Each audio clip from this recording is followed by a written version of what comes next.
Gervonta "Tank" Davis's next fight was already controversial, but now it's straight-up chaotic. Hours after touching down in Dubai, where he was supposed to begin his final preparations for his fight against Lamont Roach, Tank got a welcome he did not expect. A heated face-off at the Dubai International Airport turned physical when Lamont Roach literally swung on Tank, sending shockwaves through the boxing world. Security jumped in instantly, separating the two before things got worse, but the damage was already done. Reports say Tank almost canceled the fight right then and there. And let's be real, this fight was already facing serious backlash. With 2025 being Tank's last year in boxing, fans expected him to only take on the biggest names. But instead, he's stepping in the ring with Roach. A skilled fighter, no doubt, but not a major star. So now, people are wondering, did Roach punch Tank just to hype up this fight? Let's break this all down. This fight wasn't even supposed to happen. For months, Tank had been looking for a mega fight to kick off his final stretch in the sport. Devin Haney, Teofimo Lopez, Shakur Stevenson. Those are the names people wanted to see him face. I don't know Lamont Roach, but when you look at Shakur Stevenson, when you're looking at these other fighters that he should really be fighting, he don't want to do them fights. He wants to retire. Yeah. So don't come and but don't come and come at me. Yeah. And go, oh yeah, let's give it all, very big bollocks, and go, oh yeah, let's give him some stick, and then make out like we want the fight, and then we send an offer over, and then you fight for 15 million, and yet you fight Lamont Roach. Don't do all that. Do you know what I mean? It was a real offer. That was true then. It was a real offer. We offered. I said, listen, you keep talking shit. My promoter's going to get back to you in 48 hours. 50 minutes. Initial offer sent over. But was it Unquail didn't let him out to play? His boss didn't let him out. That's it. So he wants to talk about 50 million. First offer. First offer. There was room to negotiate. Of course there was. But he's an idiot. I don't even know if he knows what negotiating means. But then, out of nowhere, Lamont Roach's name started getting thrown around. And Gervonta "Tank" Davis just been released to the public. We know now, December 14th, Houston, Texas, he's going to be facing a very tough opponent in Lamont Roach. Can you tell us a little bit about the history between them two? Oh man, they've been knowing each other from the amateurs, silver gloves, everything. They grew up actually together, Roach and him, back and forth battles and whatnot. It's gonna be a pretty interesting fight, you know what I'm saying? Because Roach he come to fight, and I think it's a great fight. Everybody talking all that stuff about why Roach, because he signed and took the fight, you know what I'm saying? And it's good for the community. Now, Roach isn't just some random fighter. He's the current WBA super featherweight champion, and he's been grinding for years. But let's be honest, he's not on Tank's level in terms of star power. So why is this fight happening? Turns out, there's bad blood between Roach and Tank that goes way back to the amateur days.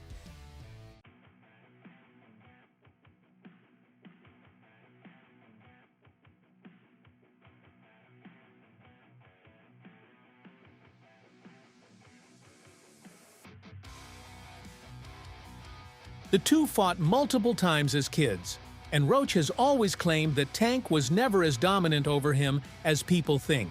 Lamont and Tank have history. What can you tell us about their history and how that's going to play into the fight night? They got amateur history. They fought maybe 2 or 3 times. Tank being the winner. They sparred a few times. Tank got the best of the sparring. They're just bigger and stronger now, older. Now, it's some word out there that Lamont say, he got some film that don't make Tank look too good. How could that affect, the outcome on December 14th? Shit, man. Tank last 4 or 5 opponents all had film about how they beat him up this sparring. If that's the case, that shit happens. But fight night, we all know the outcome. But here's the problem. Tank's career exploded while Roach stayed grinding in the background. While Tank was becoming a household name with viral knockouts and superstar status, Roach was quietly working his way through the ranks, never getting the same recognition. And that's where the real beef comes from. Roach feels like he's been overlooked for years, and now he's finally got his chance to take on the man who's been running the sport for the past decade. Why was it so easy when he fought Frank Martin? Frank Martin was inexperienced and nervous. You know, it is what it is. It's going to be a different fight when I'm in there. He's going to be a different fighter when he's fighting me. What's your game plan? Whoop his ass. I'm always looking for a knockout. No matter what, I'm always prepared for 12 rounds. But I'm always looking for a knockout, and if I get the chance, I'm going to try to knock his head off. But instead of waiting for fight night, he made his move early. So, what actually happened at the Dubai airport? According to reports, Tank had just arrived with his team, walking through the terminal when Roach and his entourage pulled up on him. Words were exchanged, and security was watching closely. But no one expected Roach to actually throw a punch. But he did. He lunged at Tank and landed a clean shot to the chest before security swarmed in to break things up.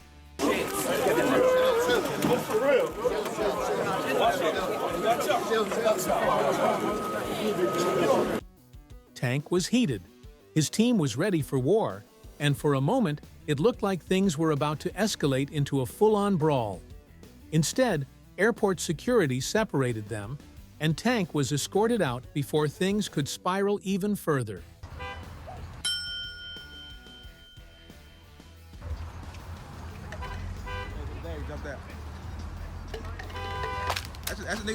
But let's be real.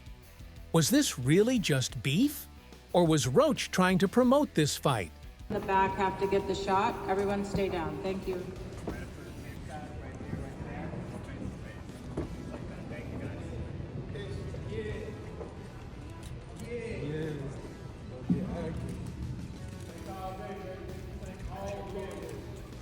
Look, Roach isn't dumb.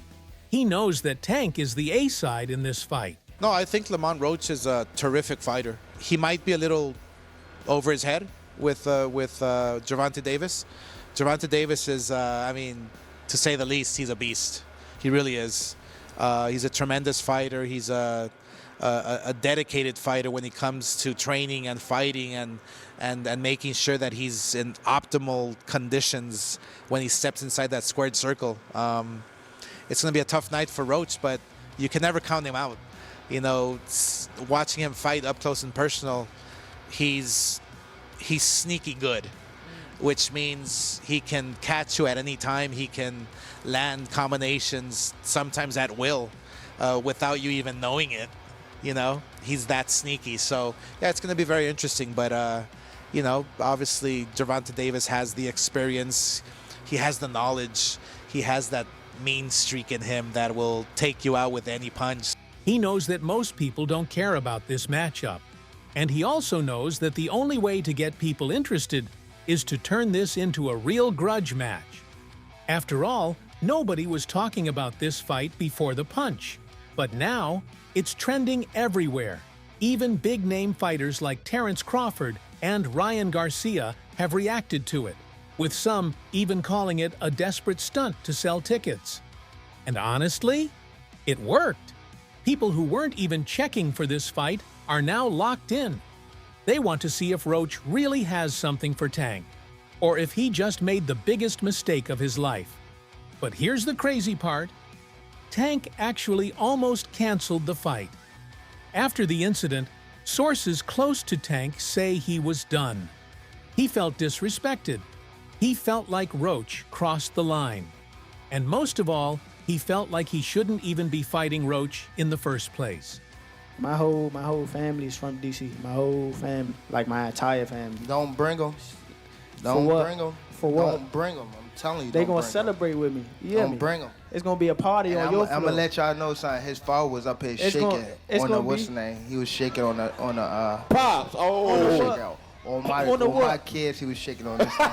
On my kids, he was shaking. Don't say, bro. That's cap. What I'm about to say? How you gonna say it's cap? And it gotta be. You gonna say it's cap? I'm watching them. Gotta be. Hey, somebody lying. Good. Hey. Yeah, somebody lying. Hey. Somebody lying. Hey, I'm Okay, glad my Tank, name is somebody. There were serious discussions about pulling out of the fight altogether. And honestly, nobody would have blamed him. This is supposed to be his last year in boxing. Every fight from now until retirement is supposed to be big. 25 is after next year. I'm out of it. After our second fight. You're out of it? Yeah, Care to elaborate on that? out of the sport. After our second fight. Nah, no, I'm gonna win, bro. Nah, I could tell you my fights. The fans don't want to see him fighting lesser-known opponents. They want blockbuster matchups. The fact that Lamont Roach is as familiar with Tank Davis as he is, it goes beyond them fighting in the amateurs. They've spent time in camp together. He's been around Tank.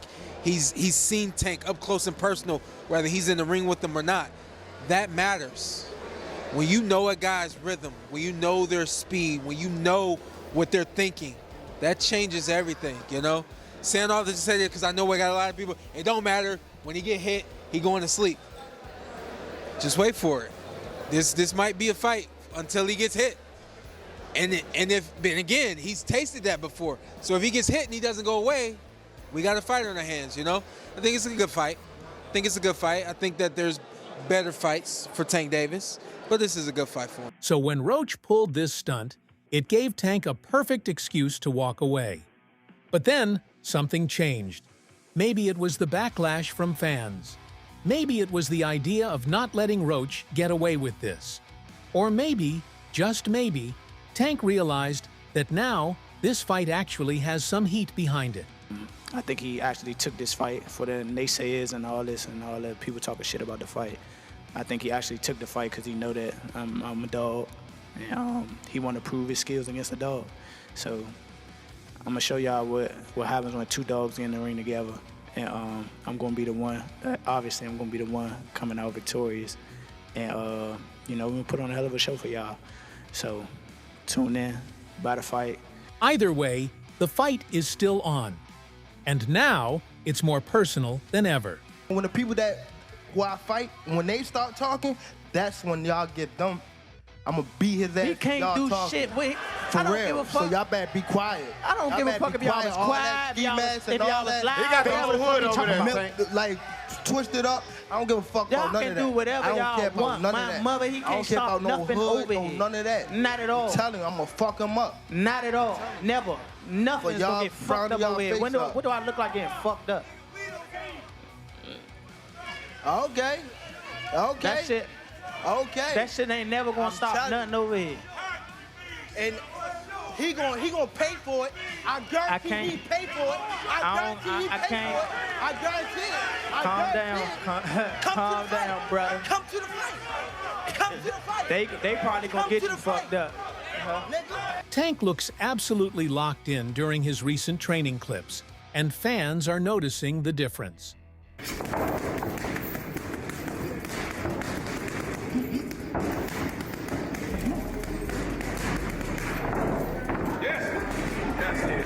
Under the guidance of his new coach, Derek James, Tank's movement looks sharper, his footwork is cleaner, and his power, scary as ever. Hey, can't even see who it is. Hey, who is the dude? Who is the dude? And that right there is why Gervonta Davis fights don't go the distance. He's been putting in serious work, showing off explosive combinations, head movement that looks better than ever, and a level of focus that proves he's taking his final run in boxing very seriously. James, who has trained elite fighters like Errol Spence Jr. and Jermell Charlo, seems to be bringing out an even more disciplined and dangerous version of Tank. If his training camp keeps going at this pace, Roach, and anyone else stepping in the ring with him this year, might be in serious trouble. Even with all the drama, a lot of boxing experts aren't happy about this fight happening. The biggest criticism? Tank is running out of time. That's why I don't want to box no more. I want to do therapy, right? But I feel as though if I do therapy, it will lose the fire that I have inside me. I want everything out of me where so I don't never think about fighting again. I don't think about even getting angry, you know what I mean? Because I have 2 girls, 2 daughters. I'm wanting to be much softer, you know what I mean? Be more humble and things like that. If 2025 is really his last year, he can't afford to waste fights on names that won't elevate his legacy. Every time. What change? We'll make this shit trash, garbage. If you got the opportunity to sign a prospect for GTD, who will be? Gervonta, something should have happened during this time because when we saw you when I saw you at the Frank Martin press conference, it looked like you were like talks about retirement was not even discussed at this moment, and now it's something you keep on repeating. Is it just because obviously what you've done through boxing since you were a kid and everything? Where's Calvin Ford? Is Calvin Ford or Leonard Edelby? Usually they're around to. You think you might be gaining love for it though? You never know. Like say you got a swap today. Okay. Fighters like Shakur Stevenson, Teofimo Lopez, and Devin Haney are all calling for a shot at Tank. These are fights that could cement his status as an all-time great. And then you hope Tank, I know he's announced that he's retiring at the end of 2025. I don't know if you believe that or not, but... I don't know. I thought he was very sincere. Sometimes the hunt... Fed up with, yeah. Maybe, but boxing can do that to you, I think, in general. So I think that maybe he wants to do something different with his life. We can only look after our own, and that's Shakur Stevenson. And for me, Schofield, Zepeda, Tank. That's the plan for 2025. And if we were to do that, I think Shakur against Tank is one of the best fights in boxing. 2 unbelievable fighters. Instead, he's fighting a guy who, while talented, doesn't have the same pull. Tank says that he's going to retire at the end of next year. Do you think he has one foot out the door? Yeah, for sure. I think that was a mistake for him to say that, especially in front of me. So, I'm going to just take advantage of him and show him why he shouldn't have said that or why he shouldn't be contemplating that. But here's the thing. Tank doesn't care.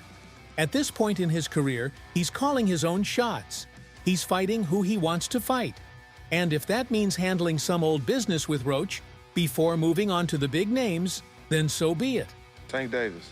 Bad dude. See, what I like about Tank is Tank brings something different. Back in the days, everybody had something. Muhammad Ali was a mover boxer, George was a puncher, Ernest Shavers was a puncher. Everybody had something they brought to the table. Larry Holmes had a jab. Mike Weaver had overhand right. You know what I'm saying? Everybody has something. That division now is full, and Tank having to be the knockout guy of the division. He the one with the main knockout power. Garcia has it too, but Tank got that real knockout power that, like, if Tank hit one of them clean, usually they gonna have a problem. So it's like, I like Tank. Every now and then, I think when he knows he can beat somebody, he probably don't lock in as hard, but I think when they bring challenges, he locks in. Yeah, he fights to the level of his competition. Yes, he was doing that a lot. And he got to be careful of that. 2 fights ago, he was really doing that. You feel me? So you got to be careful of that because if you come in and think somebody is not at your level and you underestimate them, it can get you beat. So that's the only thing I think you got to be careful of. Other than that, Tank is a really good fighter. So that's all from today's video. If you enjoyed it, remember to leave a like, subscribe, and ring that bell icon so you never miss our upcoming videos. And don't forget to share your thoughts in the comments section. Stay tuned, and we will catch you in the next video.